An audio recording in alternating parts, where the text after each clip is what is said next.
बस मुआज भाई देखते हैं आते हैं कि नहीं होते। वो देखे मुआज भाई आ गए हैं।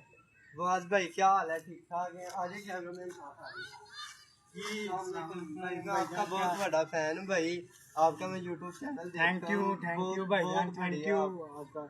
बहुत बहुत अच्छी आप वीडियो बनाते हैं। आपने ड्रामा भी बनाते हैं उल्लू बाबा, वो भी बहुत अच्छा। मैं आपका ड्रामा देखता हूँ। मैंने आपको यूट्यूब पे फॉलो भी किया हुआ है। बहुत बहुत मेरी शुक्रिया ना आपका, दिली बहुत तो बहुत थैंक यू। ख्वाहिश थी कि मैं ना मुआज भाई से मिल के आऊँ, तो आज मेरी दिल की ख्वाहिश पूरी हो गया। मुआज भाई क्या हाल?